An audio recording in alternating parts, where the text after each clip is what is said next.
Hello everyone, आप सब कैसे हैं। मैं उम्मीद करता हूं कि बहुत अच्छे होंगे और अपनी पढ़ाई को बहुत अच्छे से कर रहे होंगे। मैं Akash Kumar Badana ICT virtual classroom में आपका बहुत बहुत स्वागत करता हूं मेरे प्यारे बच्चों। जैसे आपको पता है मेरे प्यारे बच्चों, बेसिकली 8th क्लास है हमारी और 8th क्लास के अंतर्गत जो है हम लोग बात कर रहे थे राष्ट्रीय आंदोलन का संगठन और 1870 से लेके 1947 के बीच का जो समय है उसी समय का हम लोग अध्ययन कर रहे थे और इसी में हम लोगों ने बहुत सारी चीज़ों को पढ़ चुके हैं। राष्ट्रवाद का जो उदय है वो हमने देख लिया, कैसे कैसे यहाँ पर राष्ट्रवादी नेता हुए उन्हें हमने देखा, कैसे मध्यम वर्गीय नेता हुए। कल हमने बाल गंगाधर तिलक के बारे में पढ़ा, बंगाल विभाजन के बारे में पढ़ा और साथ ही में क्या है, स्वदेशी जो आंदोलन हुआ है हमने उसके बारे में पढ़ा। तो जो भी आंदोलन प्रमुख रूप से रहे हैं उन सभी को हमने पढ़ा है और देखने का प्रयास किया और हमने देखा कैसे हजारों लोग स्वदेशी आंदोलन में वापका कूद पड़े थे और हमने इस आंदोलन की झलक हमने दिखाई और देखी। तो कल इतना आपने पढ़ लिया होगा। यहाँ तक किसी का कोई डाउट, किसी बच्चे कोई क्वेरी है तो मेरे प्यारे बच्चों आप मुझसे लाइव जुड़कर चैट के माध्यम से पूछ सकते हैं। चलिए आगे बढ़े।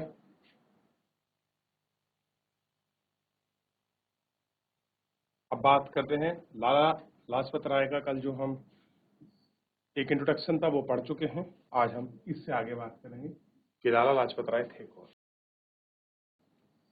स्वदेशी आंदोलन ने ब्रिटिश शासन का विरोध किया और स्वयं सहायता उद्यमी राष्ट्रहित शिक्षा भाषा को बढ़ावा देने के लिए अमूल परिवर्तन ने जनता को लामबंद करने और ब्रिटिश संस्थानों और वस्तुओं का बहिष्कार पर जोर दिया। कुछ लोग ब्रिटिश शासन को उखाड़ फेंकने के लिए क्रांतिकारी हिंसा के समर्थक थे। 20वीं शताब्दी के प्रारंभिक दशकों में कई दूसरी महत्वपूर्ण घटना भी घटी। 1906 में मुसलमान जमींदार और नवाब का एक समूह ने ढाका में ऑल इंडिया मुस्लिम लीग का गठन किया। कौन कौन थे 1906 में? तो इसमें जो जमींदार मुसलमान थे और जो आपके नवाबों का एक समूह था वो कहाँ गए? ढाका में पहुंचे। ढाका क्या है? फिलहाल बांग्लादेश की कैपिटल है और उस समय कभी भारत का हिस्सा हुआ करते थे, ये सब जगह है। लीग ने बंगाल विभाजन का समर्थन किया। लीग की मांग थी कि मुसलमानों को अलग निर्वाचित क्षेत्र की व्यवस्था की जाए, यानी कि मुसलमानों के लिए क्या चाहिए? अलग का निर्वाचन क्षेत्र चाहिए। और 1909 में सरकार ने यह मान ली और अब परिषदों में कुछ सीटें मुसलमान उम्मीदवारों के लिए आरक्षित कर दी, जिन्हें मुस्लिम मतदाताओं द्वारा ही चुनकर भेजा जाता है। कहना क्या हुआ कि यहाँ पर आरक्षित का मतलब यहाँ क्या था कि मुसलमान ही खड़ा होगा और मुसलमान को ही वोट देने का राइट्स है। जनरल जो था वो चीजें बंद कर दी। इससे राजनेता अपने धार्मिक समुदाय के लोगों को अपना राजनीतिक समर्थन बताने का लालच पैदा हो गया। अब क्या हो गया? एक राजनीतिक जो समर्थन है, जो लालच है, वो आपका पैदा हो गया और उसी के अनुरूप ये सारी चीजें चलने लगी। 1907 में कांग्रेस टूट गई क्योंकि इसमें नरम दल और गरम दल का क्या हुआ? विभाजन हुआ। ठीक। और अब क्या हुआ? मध्यम वर्गीय बड़ा धरने में राजनीतिक विरुद्ध था। लोगों का मानना था कि इसका बल प्रयोग आवश्यकता से अधिक हुआ है, जो सही नहीं है। संगठन टूटने के बाद कांग्रेस पर मध्यम वर्गीय का दबाव बढ़ा, जबकि तिलक के अनुयायी बाहर से काम करने लगे। दिसंबर 1915 में दोनों में एक बार फिर एकता में स्थापित हुई। कब हुई? 1915 में।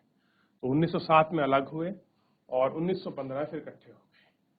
अगले साल कांग्रेस और मुस्लिम लीग के बीच ऐतिहासिक लखनऊ समझौता हुआ, दस्तक हुई। दोनों संगठनों ने देश के प्रतिनिधि सरकार का संगठन उनके मिलकर काम करने का फैसला किया। पहले क्या हो गया? गरम दल प्लस नरम दल मिला, फिर क्या मिल गई? लीग। ये सब मिलकर इन्होंने बात करी देश को बढ़ाने की, देश को जोड़ने के लिए। ठीक। तो ये कहानी थी गरम दल और आपके नरम दल की, उस समय जो रूप के सामने हमारे सामने उठकर खड़ी हुई थी। कैसी हुई थी? उठकर खड़ी हुई। देख लिया क्यों पैदा हो रहे थे, क्यों कारण थे, कैसे कैसे लीग बनी, सब अपने राजनीतिक हित की बात कर रहे थे। ठीक है, ये भी दिखाई दिया। चलिए हो गया, आगे बढ़ जाए। चलिए आगे बढ़ते हैं और बात करते हैं। जन राष्ट्र का उदय 1919 के बाद अंग्रेजों के खिलाफ चल रहा संघर्ष धीरे धीरे जन आंदोलन में तब्दील होने लगा। किसान, आदिवासी, विद्यार्थी और महिला बड़ी संख्या में इस आंदोलन से जुड़ गए। कई बार औद्योगिक मजदूरों ने भी आंदोलन में योगदान दिया। 20 के दशक में कुछ खास व्यावसायिक समूह भी कांग्रेस में सक्रिय समर्थन देने लगे। ऐसा क्यों हुआ कि भाई कांग्रेस का जो सक्रिय समूह है, वो एक्टिव है, वो चला, और ऐसा क्यों हुआ? पहले विश्व युद्ध ने भारत की आर्थिक और राजनीतिक स्थिति बदल दी थी। इस युद्ध की वजह से ब्रिटिश भारत सरकार की रक्षा व्यय में भारी इजाफा हुआ। इस खर्चे को निकालने के लिए सरकार ने निजी आय और निजी व्यावसायिक मुनाफे पर आपको बढ़ा दिया। सैनिक व्यय के इजाफे तथा युद्धक आपूर्ति की वजह से जरूरत कीमतों की चीजों में भारी उछाल आया और आम लोग जिंदगी मुश्किल होती है। दूसरी ओर व्यावसायिक समूह युद्ध से बेहाल मुनाफा कमा रहे हैं। जैसा कि आप अध्याय 7 में देख चुके हैं कि इस युद्ध में औद्योगिक वस्तुएं, जूतों के बोरे, कपड़े, पटरियां की मांग बढ़ी, क्योंकि युद्ध हो रहा है और युद्ध के लिए आवश्यक सामग्री चाहिए, और वो सामग्री क्या होगी? महंगी। और अन्य देश भारत में आने वाले आयात में कमी ला दी। इस तरह युद्ध के दौरान भारतीय उद्योगों का विस्तार हुआ। भारतीय व्यावसायिक समूह का विकास के लिए अधिक अवसरों की मांग करने लगे। कैसे हुई? जो अधिक अवसर हैं उनकी जो मांग है वो भी होने लगी। तो कुल मिलाकर आप कह सकते हैं इस युद्ध ने बहुत कुछ बदला और धीरे धीरे जन राष्ट्र आपका पनपा।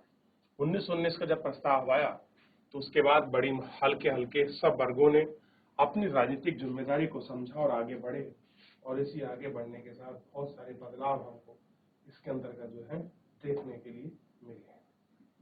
ठीक, क्या मिले? बहुत सारे बदलाव हमको देखने के लिए मिले। देख लिया।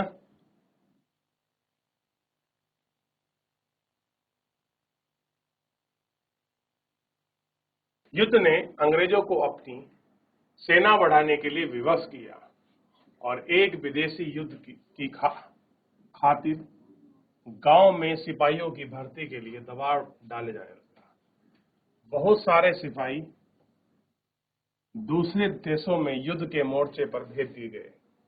इनमें से बहुत सारे सिपाही युद्ध के बाद समझदारी से लौटकर समाजवादी शक्तियां एशिया और अफ्रीका के लोगों का किस तरह शोषण कर रही हैं।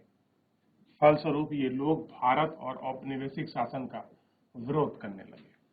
अब चीजें उनको समझ आ रही हैं, कैसे विरोध कर रहे हैं, कैसे शोषण कर रहे हैं, कैसे गांव में सिपाहियों पर भर्ती पर दबाव डाला जा रहा है, क्या भर्ती हो जाए, युद्ध के लिए सैनिक चाहिए। तो ये सारी चीजें हम देख रहे हैं कि शोषण परक नीतियां हैं। इसके अलावा 1917 में रूस में हुई क्रांति, इस घटना के चलते किसानों और मजदूरों के संघर्ष का समाचार और समाजवादी विचार बड़े पैमाने पर फैलने लगा, जिससे भारतीय राष्ट्रवादियों को नई प्रेरणा मिलने लगी। क्या हुआ? नई प्रेरणा मिली। भैया ये सब क्यों हो रहा है, कैसे हो रहा है, इसके विचार लोगों को इसके अंदर आने लग गए। ठीक, देखिए महात्मा गांधी का आगमन। हालात में महात्मा गांधी एक जननेता के रूप में सामने आए। गांधी जी 46 वर्ष की उम्र में 1915 में राष्ट्रीय दक्षिणी अफ्रीका से भारत लौटे। वे भारत पर नस्ल भेद या नस्ल भेदी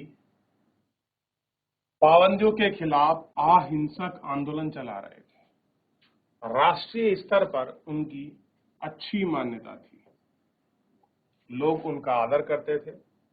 दक्षिण अफ्रीका आंदोलन की वजह से हिंदू, मुसलमान, पारसी और ईसाई, गुजराती, तमिल, उत्तर भारतीय, उच्च वर्गीय व्यापारी, वकील, मजदूर और सब तरह के भारतीयों से मिलते जुलते ही मौका मिल चुका था। ये सारे जो है मौके उनको मिले थे। महात्मा गांधी ने पहले साल पूरे भारत का दौरा किया।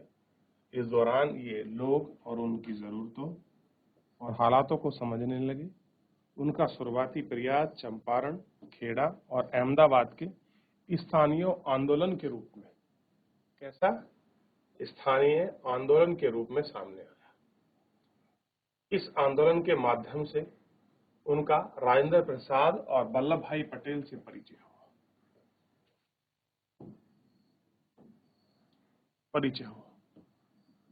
1918 में अहमदाबाद में उन्हें मील मजदूरों की हड़ताल में सफलतापूर्वक नेतृत्व किया। तो पहले 1917 में चंपारण आंदोलन और 1918 में अहमदाबाद मील आंदोलन के लिए उनको बुलाया गया। कहां बुलाया गया? अहमदाबाद मील आंदोलन। आइए अब 1919 से 1922 के बीच आंदोलन के कुछ गहराई से देखें। कह रहे आप 1900 लेकर 1922 के बीच कुछ आंदोलन हुए, उसे गहराई से देखें तो आपको दिखाई देगा कौन कौन से वर्ग इसमें जुड़े हुए थे। तो ध्यान दीजिए, नटाल कांग्रेस जो थी दक्षिण अफ्रीका में गांधी जी ने बनाई थी 1895 में। 1895 में अन्य भारतीयों के साथ महात्मा गांधी ने नस्ल भेदी विरोध करने के लिए नटाल कांग्रेस की गठन किया। आप चित्र में देख सकते हो, गांधी को पहचान कर सकते हैं। पिछली कतार में ठीक उनके बीच में कोट और टाई लगा हुए खड़े हैं।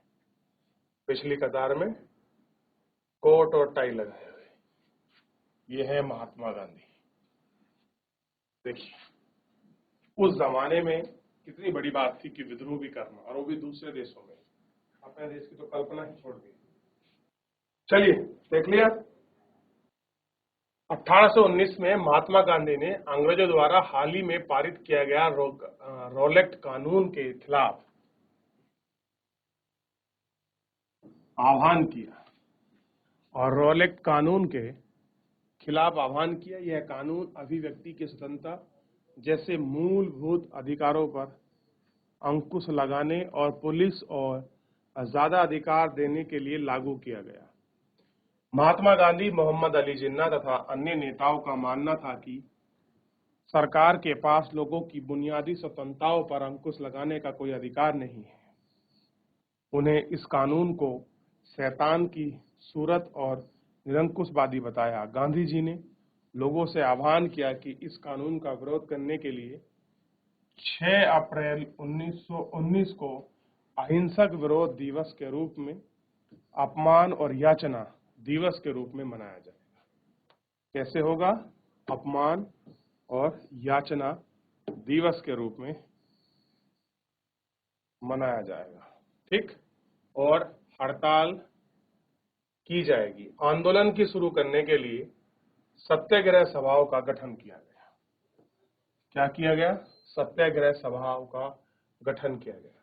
तो 1919 में क्या था? रॉलेट कानून पारित हुआ। यह क्या था?